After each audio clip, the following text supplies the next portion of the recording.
que es culpable, pues ya podríamos conocer cuáles son los siguientes pasos.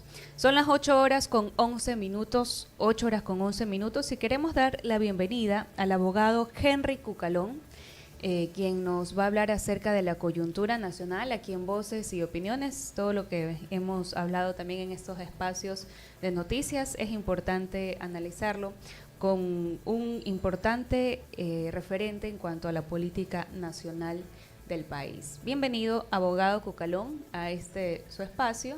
Diana Holguín, de este lado de la cabina, le saluda, también acompañada de Sofía Almeida. Buenos días. Muy buenos días. Una vez más, un gusto poder compartir y agradeciendo la oportunidad, y un saludo a todos los oyentes y seguidores.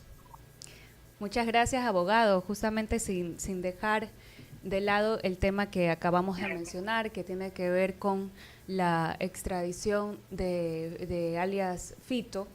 Es algo que los ecuatorianos están bastante a la expectativa respecto a lo que pueda suceder hoy en Estados Unidos, en la Corte. Pero más allá de eso, ¿cómo se podría analizarlo desde la perspectiva nacional? ¿Esto sería un precedente para los demás involucrados dentro de estos grupos de narcotráfico, grupos criminales? ¿O qué sería necesario como para llevar ese mensaje que pretende el gobierno, como de quizás infundir un poco el tema de temor, de que si a él le pasó esto, pues los que siguen pueden ser ellos? Una gran noticia para el país, absolutamente positiva. Y coincido, un mensaje fuerte y claro contra el crimen organizado. El precedente constituye el primer caso de una extradición de un ecuatoriano a Estados Unidos, nada más y nada menos que por delito de narcotráfico, ¿ya? Que es un atentado contra la seguridad del Estado. Y esto es fruto, sí, de una política objetiva, mancomunada, una visión de Estado respaldada por la sociedad, promovida por Guillermo Lazo y finalmente por el presidente Daniel Noboa y aprobada por el pueblo en abril del año 2024. Tenemos cada vez más claro cuáles fueron los intereses inconfesables que motivaron que no se apruebe en una primera instancia en el año 2023. ¿Esto soluciona el problema del narcotráfico? No, pero sí constituye una medida disuasiva bastante clara, en el sentido que no existirá impunidad alguna y que este tipo de delitos son transnacionales, traspasan fronteras y que pueden ser procesados, y en este caso en Estados Unidos, llevados a término en una cárcel donde no van a poner su Dios ni su ley. Así que desde todo punto de vista, hasta por la rapidez del proceso expedito, primera vez, me parece algo absolutamente rescatable y que debe ser reconocido. Abogado Cucalón, justamente se ha conocido que la pena no pasará de cadena perpetua ni tampoco será de pena de muerte, ¿no? El Ecuador tiene un tratado bilateral con Estados Unidos, de lo que entendemos, nos puede ratificar eso con respecto a eso, porque Estados Unidos ha dado las garantías que no será de esa pena. Pero ¿qué es lo que podemos nosotros aprovechar como país de esta extradición, más allá del golpe al narcotráfico, de la imagen que se da del gobierno y de la comunicación a estos crímenes, del mensaje que se le da a estas organizaciones criminales? ¿Qué podemos sacar de provecho en la extradición? Digamos, información, ¿qué es lo que usted considera? Muchas cosas. Está claro que no puede haber pues ni pena de muerte ni cadena perpetua, pero le pueden poner varias penas que acumulados en la práctica es cadena perpetua. Lo que pasa es que el término como tal no se utiliza. Hoy en Ecuador tenía penas acumuladas de 34 años. Y en los últimos delitos que cometió a partir del 2020, recordemos que en delitos contra la vida no hay régimen abierto ni semiabierto. Por si acaso yo fui el autor de la reforma. Asesinos y violadores. Ahora se ha ampliado. Recordemos que en el 21 se puso contra delitos contra la administración pública y ahora en el año 24 se puso para más delitos. Es decir, en la práctica pagas cana completa. que no es poca cosa. Si a ti te ponen 34 y en Ecuador inclusive puede llegar hasta 40 acumulados sin libertad condicional, sin 2 por 1, son 40 años, es en la práctica una cadena perpetua, ¿no? Por si acaso, nomás le digo. Pero bueno, en la parte de los Estados Unidos es importante porque se refleja lo que manifesté, son delitos transnacionales, entonces van a la desarticulación de este sistema, obviamente en narcotráfico, como sucedió en Colombia con los carteles de Cali y los carteles de Medellín. Ahora, que se necesitan muchas más políticas y muchos más temas para poder enfrentar en mejor manera, sí, pero tiene un aliciente.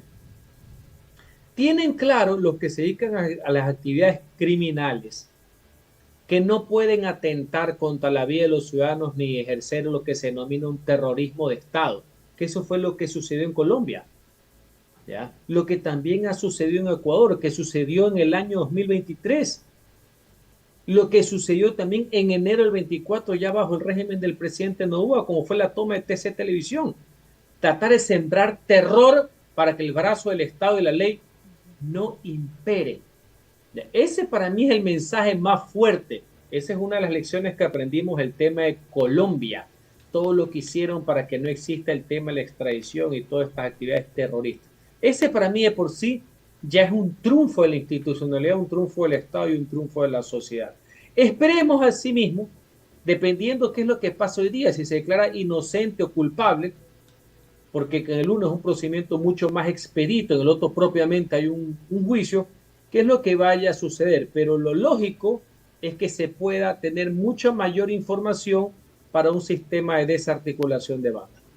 Ahora, abogado, internamente vemos que, por ejemplo, en Manabí, el tema de delincuencia, el tema de muertes violentas ha aumentado y bueno, esto es solamente un síntoma de lo que ocurre a nivel nacional.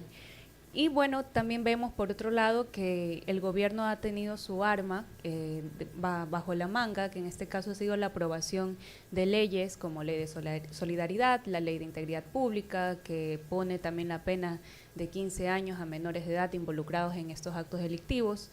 Pero la ciudadanía dice quizás eso no está surtiendo el efecto tan inmediato como se esperaría. ¿Qué habría entonces por todavía realizar en el país para poder bajar estos índices que tanto están alarmando y que propiamente no dejan ni siquiera salir con tranquilidad ni a la esquina todavía? Los índices se dan en todas partes del país, no solamente en la querida provincia de Manabí. Lo que ha sucedido en playas es terrible. Eso también es fruto de una reacción. Ahí hay varias cosas. Uno, como no hay una paz mafiosa, y el gobierno con aciertos y con errores está operando, se produce también una reacción por parte del crimen organizado y eso se viene dando básicamente en el año 2021. Antes ya sabemos qué es lo que sucedía, ¿no? Segundo, y ahora veo que prestan más atención, creo que es por el estado de propaganda. El 90% de las muertes violentas, y eso no es justificativo alguno, se dan básicamente por peleas entre bandas. ¿Ya? Justamente por la lucha de los territorios, por las rutas, entre otras cosas el tema del narcotráfico. Y obviamente el Estado tiene que tomar mayores medidas, justamente porque esta se puede dar también un traspaso de liderazgo o de manejo mafioso que hay en estas cúpulas, que fue lo que sucedió justamente con el asesinato de Rasquiña. Producto del asesinato de Rasquiña es que se producen todos estos problemas que se dieron en las cárceles ecuatorianas a finales del régimen del presidente Moreno y comienzos del presidente Guillermo Lasso. Pero, señores, la solución tampoco es de la noche a la mañana. Creo que se están dando pasos importantes. Hay muchas cosas que son de política de Estado cuyos frutos se van a dar poco a poco. Un ejemplo que vamos a citar. Después de haberlo dilatado y haber boicoteado por parte de ciertos grupos que tenían sus representantes en la Asamblea, la extradición se aprobó en el 24. Ya en julio del 25 tenemos el primer extraditado. Así es el sistema. Quien venga y ofrezca que solo porque te paras y ganas la presidencia, mañana no va a haber violencia y vas a derrotar a todos, ese es un demagogo profesional. Ese es un mentiroso, es un populista de baja ralea, de zaguán, de quinta, de esquina, por así decir. Así que yo creo que se están tomando medidas importantes. Último capítulo. Creo que una ley de inteligencia es necesaria. Sí, sin duda alguna, ya se venía postergando hace algún tiempo, no hay prueba alguna que vincule que la aprobación surtió para que días después se haya efectivizado la recaptura, ¿no? Por si acaso, porque se había fugado en enero, se recapturó a alias Fito. El mismo día prácticamente que se fugó otro de los capos del narcotráfico de la cárcel, por si acaso. Así que no sé cómo funcionó para uno y no funcionó para otro. ¿Que era necesario? Sí, no hay prueba alguna que vincule una cosa con la otra. Creo que esa ley surtir efectos a mediano plazo en las labores de inteligencia que tiene que realizar. Ahora bien, también yo me sumo a las legítimas inquietudes y dudas de la ciudadanía con respecto a que esas normas transgreden principios básicos que no es de nuestra Constitución, sino básicamente el sistema interamericano de derechos humanos, con que a ti te cojan el teléfono y te pinchen sin orden judicial. Y claro, van a decir que es en aras de la seguridad, porque supuestamente es para combatir a los malos, pero la gran pregunta es quién define quiénes son los malos y quiénes están relacionados con el crimen organizado, por poner un ejemplo. Por eso, entre otras cosas, ya tiene una demanda ese articulado, ¿no? Y justamente los que definen podrían ser, como lo que todo se ha tomado últimamente, es la justicia. Y la justicia está muy cuestionada, abogado. La justicia, justamente el día de hoy ha salido una nota en el Diario Expreso que el Consejo de la Judicatura perdió 16.9 millones por ineficiencia, ¿no? La repotenciación de la unidad de Tabacundo no avanzó a pesar de contar con recursos. Pero más allá de esta ineficiencia que aquí, por lo menos el Diario Expreso lo está mostrando, está el que tampoco hay un consejo de la judicatura conformado, no hay un concursos, no ha habido concursos y todos los concursos de los jueces se han estancado, se han caído, o sea, no hay una correcta estructura de la justicia y ni un saneamiento en el sistema judicial, ¿verdad? Desde hace mucho tiempo. Solo hemos visto que el gobierno se queja, los ciudadanos se quejan, los opinólogos se quejan, todo el mundo se queja de la justicia. Pero a la hora de tomar acción no hay una respuesta. ¿Qué considera usted que se debe hacer para que el organismo o el órgano rector de la justicia o en general todo el sistema judicial haga el trabajo que tenga que hacer? Porque a la final todo lo que puedan hacer la Asamblea, el Ejecutivo, los organismos de control recae en ese sector. Creo que hay un consenso que la justicia merece ser reformada, no merece ser tomada, porque lo que se está intentando es hacer lo que ya se hizo antes y estuvo mal, y ya sabemos cómo termina la película, ya sabemos en qué consistió: metástasis, purga, plaga, pantalla, donde nada más y nada menos que los operadores en un caso era el presidente de la judicatura, el diablo Terán. Con solo verlo uno se ve que era un corrupto sátrapa, se lo digo yo. Con solo verlo ya sabías en qué andarivel se andaba. Pero lo peor es que la realidad superó cualquier fantasía, hasta con vínculos con el narcotráfico. De operadores, sin perjuicio que se puede reformar leyes, este es un tema de personas y de impedir ya no que las manos, sino que las pezuñas de la politiquería corrupta se meta en el sistema de justicia, que esa es la gran troncha y botín de los políticos, no de todos, ¿ah? No de todos, y a mucho orgullo yo marco la diferencia. Pero ¿cómo se puede impedir eso? Tienen una pasión por meterse en el tema de la justicia. Uno, primero comienzan para que no lo frieguen a ellos, o sea, con un blindaje. Después comienzan para joder al adversario. Y tercero, terminan todos siendo operadores después del narcotráfico. Hay que decir las cosas como son. Entonces, sí, se puede reformar. Yo creo que está muy mal lo que sucedió en la ley de integridad pública, que comenzó como una ley de contratación pública muy buena, con algunos artículos muy positivos, y resulta ser que en un saltimbanqui pusieron un artículo para declarar en emergencia la justicia, sin plazo, sin concepto, sin causales, donde se puede sacar y meter jueces a dedo. Pero me imagino que no haya mala atención a muchos, porque ahora los que están son los buenos, me imagino, ¿no? Me imagino que Godoy es bueno, no sé para quién, y para los intereses de los titiriteros que están atrás de él. No, señores, así no se hace la reforma judicial. se está creando un precedente nefasto, lo que está haciendo el tema de la judicatura ahora. Conociendo los antecedentes, nada más y nada menos que está preso con varias sentencias del anterior presidente de la judicatura. Y todos los intereses que estuvieron atrás de tener una mayoría en la judicatura en los últimos años. Y todos los juicios políticos que hubo detrás de eso. Ahora resulta ser que la Asamblea no sabe ni amarrarse el pasador. Hace ternas donde ponen asambleístas suplentes que se caen por las mismas. El Ejecutivo manda ternas donde ponen asambleístas suplentes, se caen las ternas. ¿Qué es lo que les pasa? Señores, aquí hay gente muy capaz, mujeres y hombres honestos, la generación más preparada académicamente hablando en temas de garantías, constitución, maestría en general. Hay gente que quiere participar, pero lo que no quiere ser es mangoneada por los políticos, peor por politiqueros baja ralea, porque si al final fuera un tema de ideología, me parece estable que haya gente que sea conservadora, liberal, socialista, pero que sea honesta y que no esté a golpe de teléfono de nadie. Todo tiene un origen político, no hay que temerle al origen político, todo mundo tiene una ideología. Lo que no podemos permitir es que haya dependencia política en el ejercicio, y eso se lo conoce por las personas. Por eso muchas veces los politiqueros y los que detentan el poder político quieren poner a paniaguados y cobardes en esos puestos para que estén a órdenes el teléfono. Sobre eso se trataba el caso Purga, ¿no? Que lo tenemos bastante en caliente, ¿no? Jueces que estaban a órdenes de gente nefasta que se tomaba los nombres por decirlo barato. Eso es lo que no se puede volver a repetir en este ni en ningún gobierno, ¿no? ¿Y cómo se evita eso? Porque usted dice que es algo de personas, pero ¿cómo evitar? Más allá de las reformas legales, es de conducta, pues.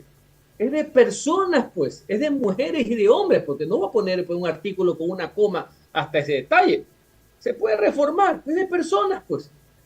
Y también de cambio de liderazgos y de cultura política. No ha de ser que queremos reedituar lo mismo del corrismo. No es que... Parece que hemos... No de todo, una mayoría. No, pues ningún YALC, ni de la costa ni de la sierra, ni que hable como académico, ni que tenga pinta de Godoys, ni de Jarrines. No, nada de YALC. Así que en eso tiene que estar pendiente los medios de comunicación, la academia, los políticos honestos, que sí los hay en el país, de advertir en qué se está metiendo esto. Correcto, son las 8:29 y estamos en diálogo con el abogado Henry Cucalón, quien fue asambleísta, también exministro de Gobierno, hablando un poco de la coyuntura nacional. Estamos ya casi al borde del cierre del programa, pero no quisiera desaprovechar para consultarle acerca del encuentro que hicieron la semana pasada con el exministro Lasso. Sabemos que hubo una reunión con el gabinete ministerial en la cual, por ejemplo, también participó usted. Precisamente la ciudadanía estaba un poco curiosa respecto a quizás algún tema que se había abordado. En ciertas ocasiones también se había mencionado quizás de un refuerzo de una coalición. ¿Qué podría mencionarnos al respecto? Acudí el miércoles pasado a una gentil invitación del expresidente de la República, Guillermo Lasso, conjuntamente con otras personas que colaboraron en su momento en el gobierno, para conocer una nueva sala de exhibición con recuerdos, muchos temas que tienen que ver con el gobierno, como se han hecho en otros países. Fue muy bonito. Yo invito a la ciudadanía a que conozcan aquello. Hay una biblioteca también de por medio, entonces hicimos un recorrido. Fue un bonito momento para el reencuentro. Y en mi caso, que alguna gente me conoce que soy un apasionado de la historia política del país, saludé ese gesto de que los expresidentes puedan tener un espacio donde se pueda testimoniar los logros, los aciertos, las cuestiones que fueron parte de la historia de un país. Es una costumbre muy también de otros países que yo creo que debemos tenerlo acá. Fue un buen momento para volver a conversar con buenos amigos. Y quizás habla también de algún tipo de alianzas o postulaciones políticas a futuro. No fue un acto partidista, fue un acto, como le digo, para la reunión, para poder conocer esta sala de exhibición que va a estar abierta, creo que ya inmediatamente al público, ver cómo estaba la situación, compartir momentos con gente bastante querida, por así decir, puedo dar un abrazo también al expresidente en situaciones que cada vez está más claro, ¿no? ¿Qué fue lo que sucedió? Yo no lo había visto desde hace algún tiempo, tengo mi conciencia tranquila. La justicia dijo que no hubo nada en el caso Flopec, una de las mayores infamias políticas que yo he visto en mi vida. Sé de derecho político, creo que mis amigos, mis agnados, mis adversarios, todo el mundo conoce que conozco de este tema. Yo nunca he visto esto, así que fue el momento para decirle que, bueno, también mi solidaridad porque nunca hubo nada. Y pensar que sobre eso, que nunca hubo nada, se armó un caso mínimamente verosímil sobre un juicio político. Ojalá que esto quede como antecedente, que no se vuelva a repetir semejante suceso, ¿no? Son las 8:32 y queremos agradecer al abogado Henry Cucalón por habernos acompañado en Voces y Opiniones. Recuerde que este es su espacio, está más que bienvenido en otra ocasión para seguir abordando estos temas que son muy importantes a nivel de interés nacional. Gracias, abogado. Gracias.